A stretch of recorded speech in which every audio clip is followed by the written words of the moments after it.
Hey guys, this is Elvis and welcome back to another video.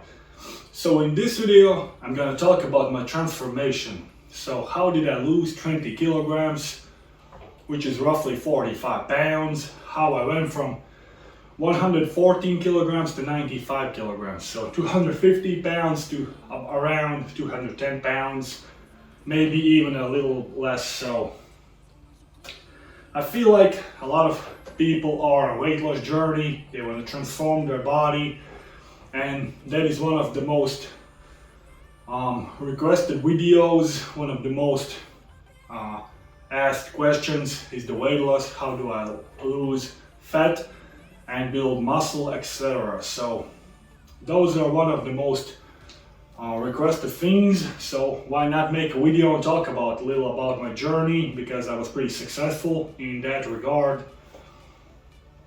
So I will give you my top 5 tips how I lost weight, and maybe you can take something from my experience. Everybody's obviously different, but it definitely, I feel like you can gain something from my experience and my journey as a whole, because I'm just a normal guy with a full-time job, with family stuff, you know. I have brothers, cousins, whatever you want to say, you know.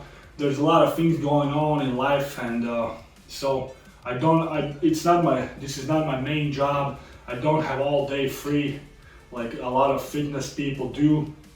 So I have full-time job, all the other responsibilities in my life. So it's definitely pretty difficult to do something like this with the full-time job, etc. So the first tip that I would like to give is, I feel like, don't underestimate the cardio, because a lot of people usually just do steps, which is good as well, but they don't really do much cardio. I did quite a lot of cardio, so I did a lot of bike rides, I did quite a lot of running, so I usually did 5K, but my most frequent distance that I did is 10K, and I usually ran for an hour. I would say I did that for 3 to 4 times a week, plus I did some bike rides, and in the not in winter, but in the summer I also swam as well. So I feel like cardio is definitely underestimated, and people really hate on it, because you're supposedly losing muscle and you do cardio, but it's just not true, especially if you don't do like huge amount of distances or huge amounts of cardio, like doing marathons and stuff. Yeah, then definitely it could interrupt and interfere with muscle gains, but if you do it in moderation and you're eating enough calories, you're definitely not going to lose any muscle, and it's hugely beneficial for your heart, for your lungs. I mean, the benefits are just there. There's so many benefits of doing cardio, so I feel like skipping the cardio is not a really good idea. And the thing about cardio, one like trick that I usually do is don't eat all the calories back you burn from cardio. So let's say you run 10 kilometers, so that will burn around 1k calories, so 1000 calories, because I am 100 kilograms body weight, so basically 1k calories. So most people would eat those calories back, but I usually eat only half of the calories that I burn, because usually the estimates of the calorie burned in the cardio are wrong. They are estimated wrongly. So you should take the number 80%. So if you're supposed to be burning 1k in 10k running, then actual the reality is 800 calories, for example, and then eat only half of that, and then for 100% sure you're in calorie deficit if the other days meals are on point, and that way you can't just go wrong. Eating too little calories can also be a problem, but I feel like people usually overeat and overestimate how much they burn in exercise in general, and so does the same problem goes for the cardio as well. So I feel like that's definitely one trick that I used when I did a cardio. So that's about cardio. So the second tip is obviously the diet. I feel like that's the most important thing in losing weight, and that's pretty obvious. But people still don't really follow a strict diet, and I get it. It's very difficult to follow a strict diet. I myself have struggled tons of times. I have regained weight because dieting is very difficult. But it's definitely possible. You just have to be smart about it and do everything in moderation again. So you have to kind of understand that you can't go cold turkey with everything, like cutting out the sugars, cutting out the processed foods, like cold turkey from get-go. You have to be smart about it and do like the baby steps. That way you're more likely gonna be consistent with it, because the problem is that people usually are extremely motivated the first week, so they cut out everything, they go super hard in training, and then after 1 week or 2 weeks, then when the motivation wears off, they kind of give up on it because it's too difficult, it's not meant for me. But the problem actually was that you're just pushing yourself way too hard from the beginning. And I get it, you watch some video or whatever, you gain a motivation burst and you feel locked in and everything, but it's definitely something like running a big distance like a marathon. You go very fast in the beginning, and then in the midway at the end you're just too tired and you can't finish it. The same goes with the diet. Don't go full speed from the get-go, but kind of plan the diet in a way that you can be consistent with it. And don't beat yourself up if you screw up one day, if you have a huge cheat meal or whatever. Be reasonable with yourself. Just everybody makes mistakes, everybody's human, so even if you cheat 1 day or 2 days, you can still get back right on the track and keep yourself consistent with it and be in the calorie deficit and make the progress. So I feel like that is a pretty big issue with most people. They can't stay consistent because they go too hard.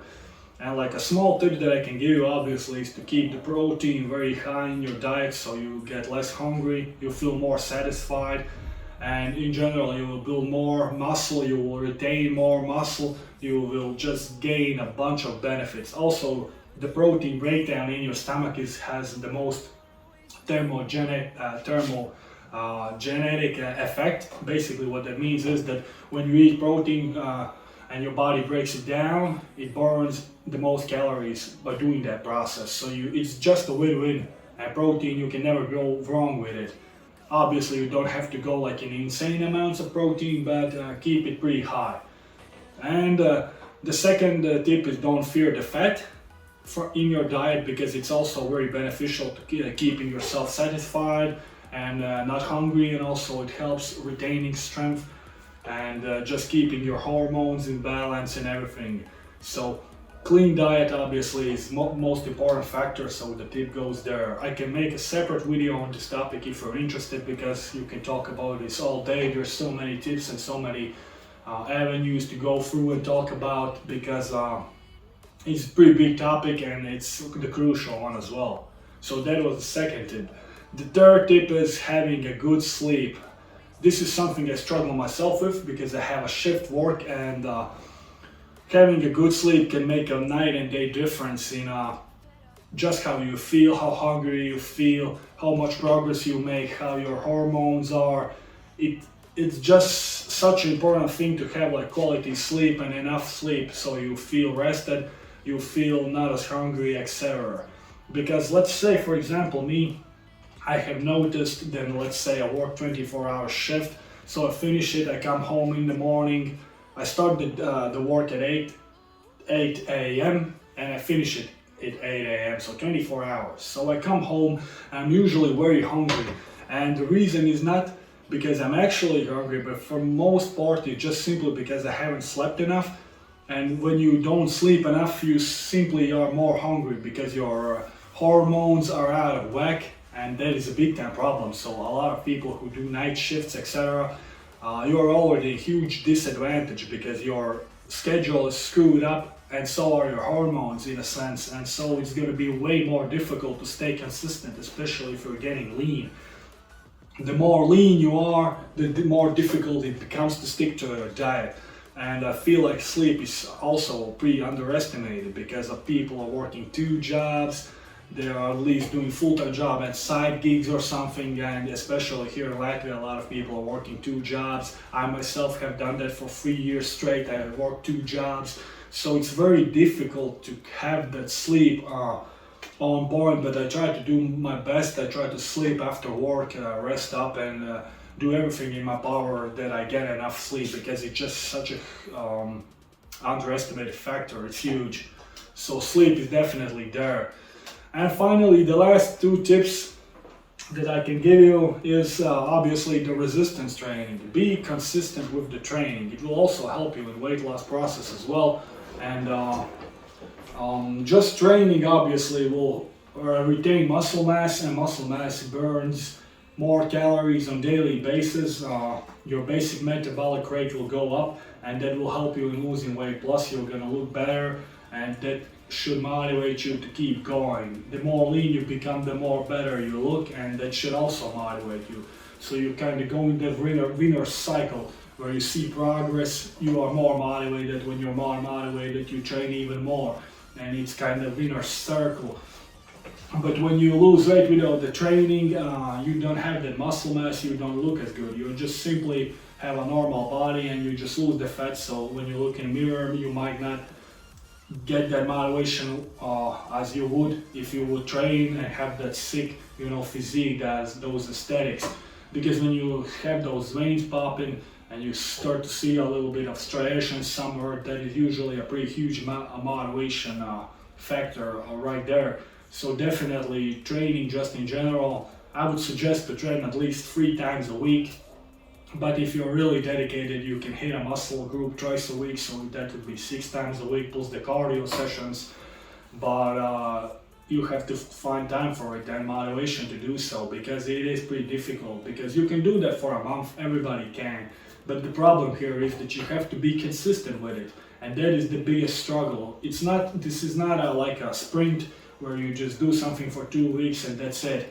I had a couple of clients who were very motivated at the beginning, but they fell off. But that's with most people. I feel like I have seen that quite a lot of times.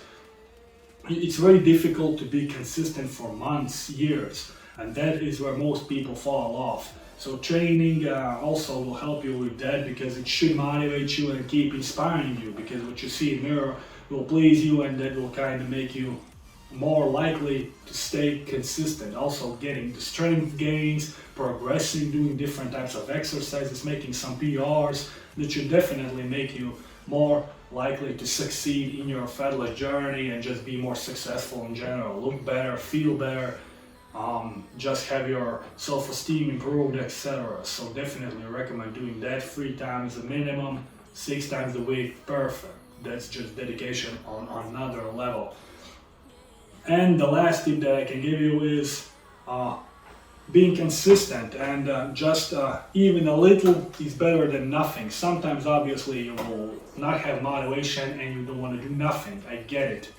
Everybody goes through that. Everybody.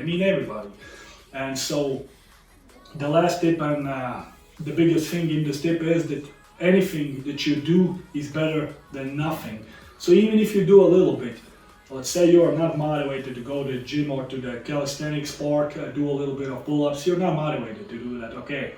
But maybe you can do at home a little bit of ab work, maybe you do a little bit of planks, do a couple of sets of push-ups, 3 sets of 20 push-ups. You might still feel sore next day, your chest feels a little bit sore, you still did something.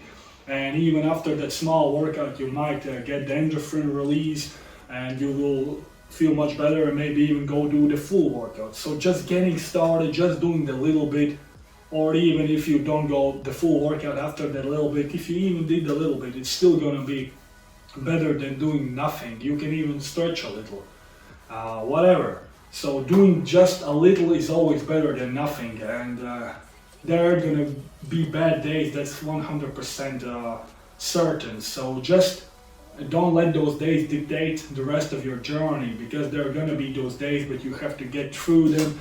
And when the good days come, you're gonna feel amazing, man, and you're gonna look amazing. So these were the 5 tips for my weight loss journey. And leave a comment in the comment section down below. What do you guys think? Maybe you wanna see me talk about certain topics that I haven't really talked about, or you want to get some insight on some other things. Feel free to leave a comment, and I will try to do my best to make a video about those topics as well. Hopefully you enjoyed this video, and as always guys, I'll see you guys in the next video. Thanks for watching guys.